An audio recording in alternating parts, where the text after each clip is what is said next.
പലതരം നാർസിസ്റ്റിക് ആയിട്ടുള്ള ആളുകൾ ഉണ്ടെന്നുണ്ടെങ്കിലും കോവർട്ടായിട്ടുള്ള അല്ലെങ്കിൽ വൾണറബിൾ ആയിട്ടുള്ള നാർസിസ്റ്റുകളുടെ സ്വഭാവം ഒന്ന് പ്രത്യേകതയുള്ളത് തന്നെയാണ്. കാരണം മറ്റുള്ളവരെ പോലെ ഭയങ്കരമായിട്ട് ഒരു പൊങ്ങച്ചം കാണിക്കുകയോ ഞാനെന്ന ഭാവം മുന്നോട്ട് വയ്ക്കുകയോ ചെയ്യാതിരിക്കുന്നത് കൊണ്ട് തന്നെ ഇവരെ തിരിച്ചറിയാനും വളരെയധികം പ്രയാസമാണ്. ഇന്ന് നമുക്ക് സംസാരിക്കാം കോവർട്ടായിട്ടുള്ള നാർസിസ്റ്റിന്റെ പ്രത്യേകത അല്ലെങ്കിൽ വൾണറബിൾ ആയിട്ടുള്ള നാർസിസ്റ്റിന്റെ പ്രത്യേകതകൾ എന്തൊക്കെയാണെന്ന്. എല്ലാവർക്കും ബോധിയിലേക്ക് സ്വാഗതം.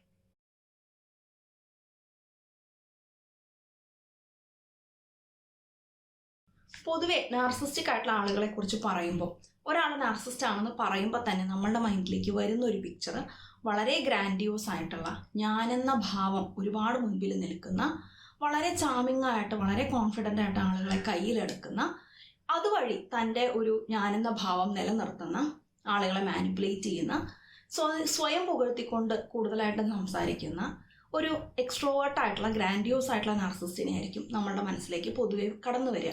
അവരെയാണ് പൊതുവെ ഒരു മുൻനിര ആളുകളെല്ലാം തന്നെ ഒരു എന്താ പറയുക നാർസിസ്റ്റ് ആണ് എന്ന് പറയുമ്പോൾ ഏറ്റവും മുൻപിൽ നിൽക്കുന്ന ലിറ്ററേച്ചർ എല്ലാം തന്നെ അങ്ങനെയുള്ള ഒരാളെയായിരിക്കും സൂചിപ്പിക്കുന്നത്. എന്നാൽ അങ്ങനെയുള്ള ആളുകൾ മാത്രമല്ല നാർസിസ്റ്റുകളായിട്ടുള്ളത്. ഇതിൽ നിന്നും ഏറെ വ്യത്യസ്തമായിട്ടുള്ള കോവേർട്ടായിട്ടുള്ള അല്ലെങ്കിൽ വൾണറബിൾ ആയിട്ടുള്ള നാർസിസ്റ്റുകൾ ഒരുപാട് പേരുണ്ട്. അവരുടെ സ്വഭാവ രീതികൾ എന്തൊക്കെയാണ് എന്നാണ് നമ്മൾ ഈ വീഡിയോയിൽ ചർച്ച ചെയ്യുന്നത്. മുൻപ് നമ്മൾ എന്തെല്ലാം തരത്തിലുള്ള നാർസിസ്റ്റുകളുണ്ട്, പൊതുവെ ഏതെല്ലാം ടൈപ്പിലുള്ളവരുണ്ട് എന്നൊരു വീഡിയോ ചെയ്തിരുന്നു. ജനറലായിട്ട് പൊതുവെ എത്ര പേരുണ്ട് എങ്ങനെയുണ്ടെന്ന് അറിയാനായിട്ട് ആ ഒരു വീഡിയോ കാണാനായിട്ട് മറക്കരുത്. ഈ ഒരു വീഡിയോയിൽ നമ്മൾ സംസാരിക്കുന്നത് കോവേർട്ടായിട്ടുള്ള അല്ലെങ്കിൽ വൾണറബിൾ ആയിട്ടുള്ള നാർസിസത്തിനെ കുറിച്ചിട്ടാണ്. അപ്പോൾ എന്താണ് ഒരു കോവേർട്ടായിട്ടുള്ള നാർസിസം എന്ന് പറഞ്ഞു കഴിഞ്ഞാൽ, നേരത്തെ പറഞ്ഞ വളരെ എക്സ്ട്രോവേർട്ട് ആയിട്ടുള്ള ചാമിങ് ആയിട്ടുള്ള കോൺഫിഡൻ്റ് ആയിട്ടുള്ള ആളുകളെല്ലാം പെട്ടെന്ന് കയ്യിലെടുത്ത് ആളുകളെ പെട്ടെന്ന് മയക്കി അവരുടെ ഒരു വശത്തേക്ക് കൊണ്ടുവരാൻ നല്ലൊരു പേഴ്സണാലിറ്റിയിലൂടെ സാധിക്കുന്ന ആളുകളെയാണ് നമ്മൾ ഒരു ഓവേർട്ടായിട്ടുള്ള അല്ലെങ്കിൽ ഗ്രാൻഡിയോസ് ആയിട്ടുള്ള ഒരു നാർസിസ്റ്റ് എന്ന് പറയുന്നത്.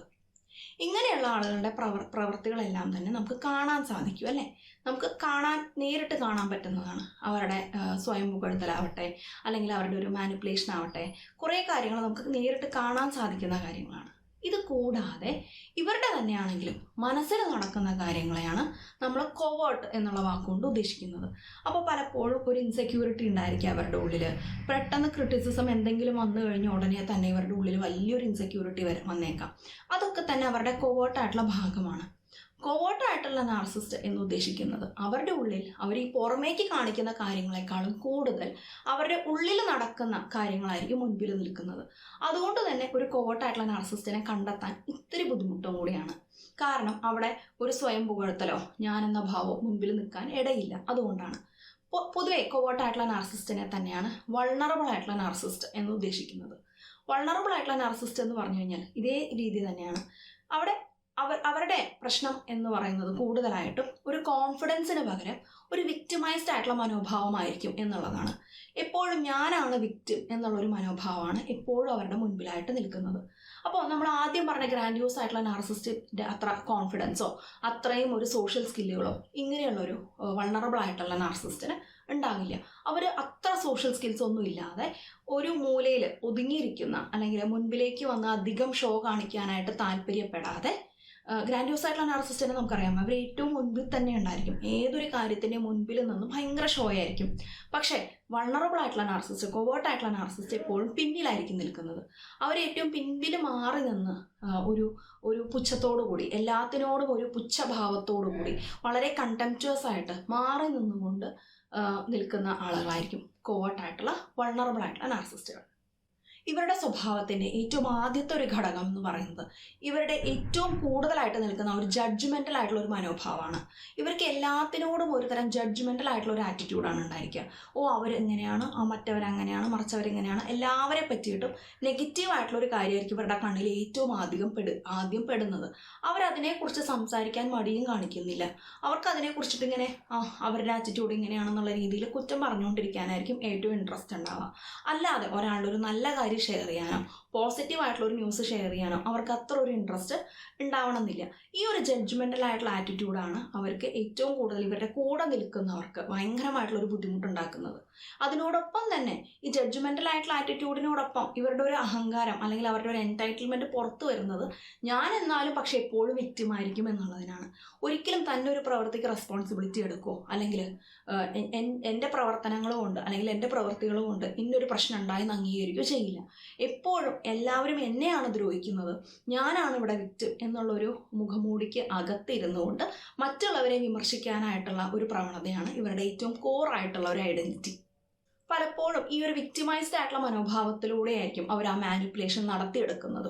ഞാനൊരു വിക്ടിമാണ്, എൻ്റെ ജീവിതത്തിൽ ഒരിക്കലും ആരും എന്നോട് നല്ലത് ചെയ്തിട്ടില്ല, എപ്പോഴും എന്നെ എല്ലാവരും ദ്രോഹിച്ചിട്ടേ ഉള്ളൂ, എൻ്റെ പാരൻസ് എല്ലാവരും എന്നെ ദ്രോഹിച്ചിട്ടേ ഉള്ളൂ, എൻ്റെ കൂട്ടുകാരാവട്ടെ എൻ്റെ എല്ലാവരും ആവട്ടെ എന്നെ ഇത്രയും കഷ്ടപ്പെടുത്തിയിട്ടേ ഉള്ളൂ എന്നുള്ളൊരു വിക്ടിമൈസ്ഡ് ആയിട്ടുള്ള മനോഭാവത്തിലൂടെയാണ് അല്ലെങ്കിൽ അങ്ങനെയുള്ള സംസാര രീതികളിലൂടെയാണ് അവർ ആ ഒരു മറ്റുള്ളവരെ മാനിപ്പുലേറ്റ് ചെയ്യുന്നത്.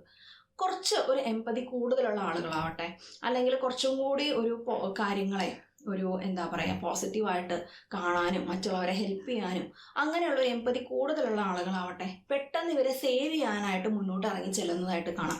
കാരണം അവർ ആദ്യം തന്നെ ഈ ഒരു വിക്ടിമൈസ്ഡ് ആയിട്ടുള്ള മനോഭാവത്തിൽ വീഴുന്നത് കൊണ്ടാണ്. അപ്പോൾ ഇവരോടത്ത് കൂടെ പോയിരുന്ന് സമാധാനിപ്പിക്കാനും സാരമില്ല എല്ലാം ശരിയാവും, നമുക്ക് ഇങ്ങനെ ട്രൈ ചെയ്യാം അങ്ങനെ ട്രൈ ചെയ്യാം എന്ന് പറഞ്ഞ് ഇവരെ ഹെൽപ്പ് ചെയ്യാനുമായിട്ട് ഇറങ്ങിച്ചെല്ലുന്ന ഒരു വളരെയധികം എമ്പതിയുള്ള ഒരാൾക്ക് അവർ പക്ഷേ ഇവരുടെ റിയൽ ആയിട്ടുള്ള സ്വഭാവം മാറില്ല എന്നുള്ളതും ഞാനും ഇതിനോടൊപ്പം തന്നെ താഴത്തേക്ക് പോവുകയാണെന്നുള്ളതും തിരിച്ചറിയാൻ ഒരുപാട് വൈകിയേക്കും. ചിലപ്പോൾ പലപ്പോഴും ഇവരുടെ ഈ ഒരു വിക്ടിമൈസ്ഡ് ആയിട്ടുള്ള മനോഭാവം കൊണ്ട് തന്നെ പലപ്പോഴും ഡിപ്രഷൻ ആണെന്ന് തെറ്റിദ്ധരിക്കാനും സാധ്യതയുണ്ട്. മെൻ്റൽ ഹെൽത്ത് പ്രൊഫഷണൽസ് ഒക്കെ ആണെങ്കിൽ തന്നെ അതെ ഡിപ്രഷനാണ് എന്നുള്ള രീതിയിൽ ഇവരെ കൈകാര്യം ചെയ്യാനുള്ളൊരു സാധ്യത വളരെ കൂടുതലാണ്.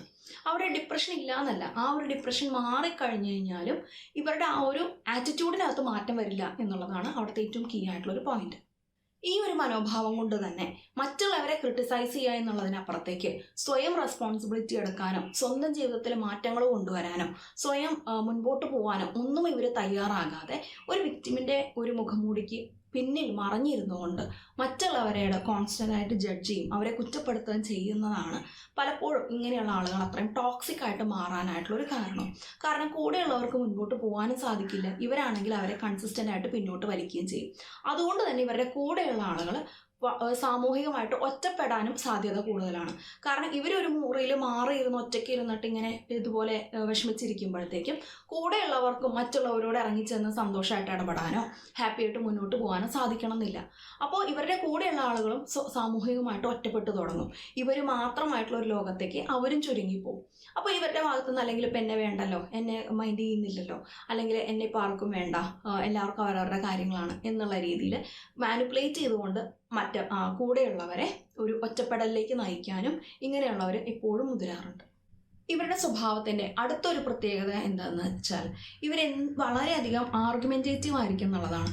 അതായത് എന്തിനും ഏതിനും ഇവർക്ക് വാദപ്രതിവാദങ്ങൾ നടത്താനും ഈ ലോകം ഡാർക്കായിട്ടുള്ളൊരു സ്പേസാണ് അല്ലെങ്കിൽ ഇവിടെ പ്രതീക്ഷയ്ക്ക് വകയില്ല, എല്ലാവരും കുറ്റക്കാരാണ് എന്നുള്ള രീതിയിൽ വളരെയധികം ഇവർ തർക്കിക്കാൻ ഇവർ വളരെയധികം മുന്നോട്ട് നിൽക്കും.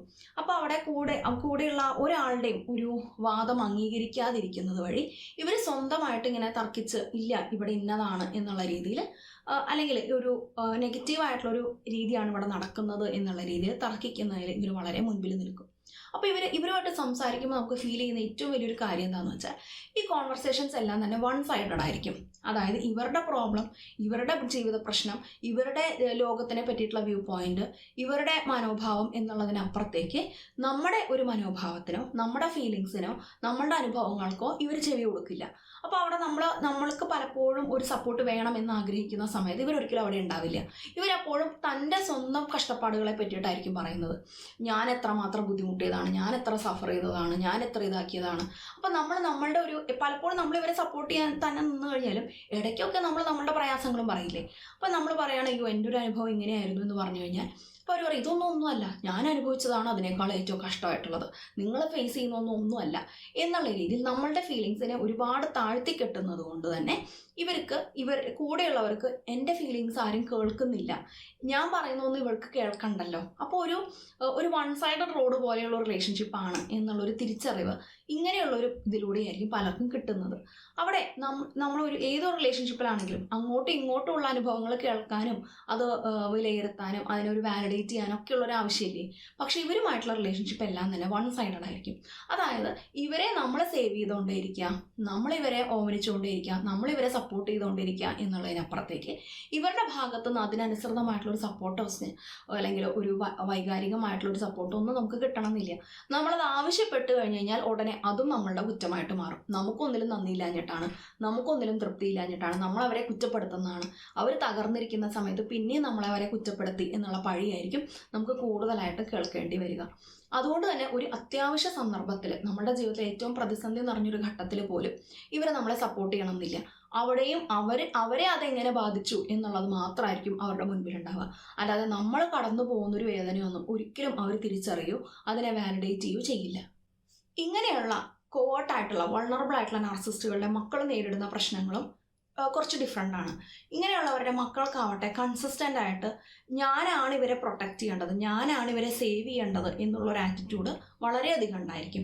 അപ്പോൾ അവിടെ ഞാൻ സേവ് ചെയ്യണം, ഞാൻ ഇവരെ പ്രൊട്ടക്റ്റ് ചെയ്യണം എന്നുള്ള രീതിയിൽ ഈ കുട്ടി എത്രമാത്രം എഫേർട്ട് എടുത്താലും അവിടെ അതിനൊരു വാലിഡേഷൻ കൊടുക്കുമോ അതിനൊരു നല്ലത് പറയുമോ ഒന്നും ഇങ്ങനെയുള്ള ഒരു വ്യക്തി ചെയ്യണമെന്നില്ല.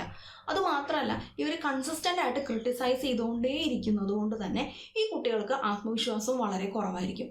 അപ്പോൾ അവർ എന്തൊരു കാര്യം ചെയ്യുമ്പോഴും എൻ്റെ അമ്മ അല്ലെങ്കിൽ എൻ്റെ അച്ഛൻ എന്നെ കുറ്റപ്പെടുത്തുമോ, എന്നെ ക്രിട്ടിസൈസ് ചെയ്യുമോ എന്നുള്ളതായിരിക്കും ഈ കുട്ടിയുടെ മുൻപിൽ നിൽക്കുന്ന ഒരു ചിന്ത. അതുമാത്രമല്ല എപ്പോൾ വേണമെങ്കിലും എൻ്റെ പാരൻ്റ് എൻ്റെ അടുത്ത് ഷൗട്ട് ചെയ്യുമോ, ബഹളം വയ്ക്കുകയോ, ചീത്ത പറയുകയോ ചെയ്യാം. എന്തിന്? അത് ഒരു ഗ്രാൻഡ്യൂസ് ആയിട്ടുള്ള നാർസിസ്റ്റിനെ പോലെയല്ല, ഇത് വളരെ മിണ്ടാതെ പിണങ്ങി മാറിയിരിക്കുക, മൈൻഡ് ചെയ്യാതിരിക്കുക, നെഗ്ലക്റ്റ് ചെയ്യുക എന്നുള്ള രീതിയിലായിരിക്കും. അങ്ങനെയുള്ള ഒരു തരം പെരുമാറ്റമായിരിക്കും പലപ്പോഴും കുട്ടികൾക്ക് ഏറ്റവും കൂടുതൽ ഹേർട്ട്ഫുൾ ആവുന്നതും. അപ്പോൾ അവർക്ക് അവിടെ ഏതൊരു കോൺവെർസേഷനും വൺ സൈഡഡ് ആണ് എന്നുള്ളതാണ് കുട്ടികൾക്കും നേരിടേണ്ടി വരുന്ന ഏറ്റവും വലിയൊരു പ്രോബ്ലം. കാരണം കുഞ്ഞുങ്ങളുടെ ഒരു സ്വതവേയുള്ള നേച്ചർ വെച്ചിട്ട് തന്നെ അവർക്ക് അവരുടെ ഇമോഷൻസ് നമ്മൾ വാലിഡേറ്റ് ചെയ്യണമെന്നും നമ്മളെ പാരൻസ് അവരുടെ ഇമോഷൻസ് കേൾക്കുകയും സപ്പോർട്ട് ചെയ്യുകയും ചെയ്താലേ കുഞ്ഞുങ്ങളുടെ ഒരു ഇമോഷണൽ മെച്യൂരിറ്റി അല്ലെങ്കിൽ അവരുടെ ബ്രെയിൻ ഡെവലപ്മെൻ്റ് ഒക്കെ നല്ല ഹെൽത്തി ആയിട്ടുള്ള രീതിയിൽ മുന്നോട്ട് പോവുള്ളൂ. പക്ഷെ ഇവിടെ അതൊരിക്കലും നടക്കാത്തത് കൊണ്ട് തന്നെ കുഞ്ഞിനെ സംബന്ധിച്ചിടത്തോളം ഉണ്ടാവുന്ന ഒരു കോവേർട്ടായിട്ടുള്ള അല്ലെങ്കിൽ വൾണറബിൾ ആയിട്ടുള്ള ഒരു നാർസിസ്റ്റിൻ്റെ കുട്ടിക്ക് ഉണ്ടാവുന്ന മാനസിക പ്രശ്നങ്ങൾ വളരെ വലുതാണ്. അവർക്ക് ഈ പറഞ്ഞതുപോലെ തന്നെ ഒരു ഹെൽത്തി ആയിട്ടുള്ള ഒരു വ്യൂ ആയിരിക്കില്ല ലോകത്തിനെ പറ്റിയിട്ടുണ്ടാവുക. ഈ ലോകത്തിൽ എല്ലാവരും പൊട്ടയാണ്, എല്ലാവരും ചീത്തയാണ്, എല്ലാവരും എന്നെ ഹേർട്ട് ചെയ്യാൻ സാധ്യതയുണ്ട് എന്നുള്ളൊരു സന്ദേശം പാരൻറ്റിൽ നിന്ന് ലഭിക്കുന്നത് കൊണ്ട് തന്നെ ഇവർ വളരെയധികം കുട്ടികൾ ഒതുങ്ങിപ്പോവാനും കോൺഫിഡൻസ് ഇല്ലാത്തവരായി മാറാനും അവരുടെ ഏറ്റവും വലിയൊരു ജീവിത ലക്ഷ്യം തന്നെ പാരൻറ്റിനെ സപ്പോർട്ട് ചെയ്യുക എന്നുള്ള രീതിയിലും ഞാൻ മാത്രമേ ഉള്ളൂ എൻ്റെ പാരൻറ്റിനെ, ഞാൻ എങ്ങനെയും സപ്പോർട്ട് ചെയ്യണം എന്നുള്ള ഒരു ആറ്റിറ്റ്യൂഡിലേക്ക് വരാനുമുള്ള സാധ്യത വളരെ കൂടുതലാണ്. എന്തുകൊണ്ടാണ് നമ്മളിങ്ങനെ ഒരു കോവേർട്ടായിട്ടുള്ള വൾണറബിൾ ആയിട്ടുള്ള നാർസിസ്റ്റിൻ്റെ വലയിൽ പെട്ടെന്ന് വീണ് പോകുന്നതെന്ന് അറിയാമോ? നമ്മൾ തന്നെ അവരുടെ പ്രയാസങ്ങൾ കേൾക്കുമ്പം ശരിയാണല്ലോ, എൻ്റെ ലൈഫിലും ഇതൊക്കെ നടന്നിട്ടുണ്ടല്ലോ എന്നുള്ളൊരു എമ്പതി ആയിരിക്കാം പലപ്പോഴും നമുക്ക് തോന്നുന്നത്. ഇവരുടെ പല അനുഭവങ്ങളും കേൾക്കുമ്പോഴും നമ്മളെ തന്നെ അവരുടെ സ്ഥാനത്ത് നമുക്ക് കാണാനും അവരോടുള്ള എമ്പതി ഫീൽ ചെയ്യാനും നമുക്ക് തോന്നുന്നത് വഴി അവരെ സപ്പോർട്ട് ചെയ്യാനായിരിക്കും എല്ലാവരും ട്രൈ ചെയ്യുന്നതും. അതുതന്നെയാവട്ടെ ഇവരുടെ ഒരു ടോക്സിക് ആയിട്ടുള്ള റിലേഷൻഷിപ്പ് മുന്നോട്ട് കൊണ്ടുപോകുന്നതിനും വളരെ ഒരു കാരണമായിട്ട് തീരാറുണ്ട്. അതുകൊണ്ട് തന്നെ അങ്ങനെ വരുമ്പോൾ നമ്മുടെ ലൈഫിൽ ഒരു പോസിറ്റീവായിട്ടുള്ള ഒരു കാര്യം ഉണ്ടായിക്കഴിഞ്ഞാൽ നമുക്ക് ഇവരോട് ഷെയർ ചെയ്യാൻ ഭയങ്കര ബുദ്ധിമുട്ടായിരിക്കും. കാരണം ഇവരെപ്പോഴും വിഷമിച്ചും സങ്കടപ്പെട്ടും അല്ലെങ്കിൽ തനിക്ക് കിട്ടാത്തതിനെക്കുറിച്ചും പറയുമ്പോൾ നമ്മുടെ ഒരു പോസിറ്റീവായിട്ടുള്ള ഒരു അനുഭവം നമുക്ക് പറയാനായിട്ട് വളരെ ബുദ്ധിമുട്ടായിരിക്കും. അതുകൊണ്ട് തന്നെ ഇങ്ങനെയുള്ള ആളുകളുടെ കുട്ടികൾ തന്നെ ആവട്ടെ അവരുടെ ലൈഫിലത്തെ അച്ചീവ്മെൻറ്റ്സ് ഒന്നും അവർക്കൊരു വലിയ കാര്യമായിട്ട് തന്നെ തോന്നില്ല. കാരണം അതൊന്നും ചെറിഷ് ചെയ്യാനായിട്ടുള്ള ഒരു ആറ്റിറ്റ്യൂഡ് ഇങ്ങനെ ഒരു പാരൻറ്റ് മുന്നോട്ട് വെക്കാത്തത് കൊണ്ട് തന്നെയാണത്. അപ്പോൾ ഇത്രയും സ്വഭാവ രീതികളാണ് പൊതുവെ കോവേർട്ടായിട്ടുള്ള വൾണറബിൾ ആയിട്ടുള്ള ഒരു നാർസിസ്റ്റിന് പൊതുവേ നമ്മൾ കാണാറുള്ളത്. ഇതിനകത്ത് ഏതെല്ലാം ഒരു കാര്യങ്ങളാണ് നിങ്ങളുടെ ഒരു പേഴ്സണൽ ആയിട്ടുള്ള എക്സ്പീരിയൻസിൽ നിങ്ങൾക്ക് ഉണ്ടായിട്ടുള്ളത് താഴെ കമൻറ്റിൽ കുറിക്കുമല്ലോ. ഇനിയും അടുത്തൊരു വീഡിയോയിൽ കാണുന്നവരെ എല്ലാവർക്കും നന്ദി, നമസ്കാരം.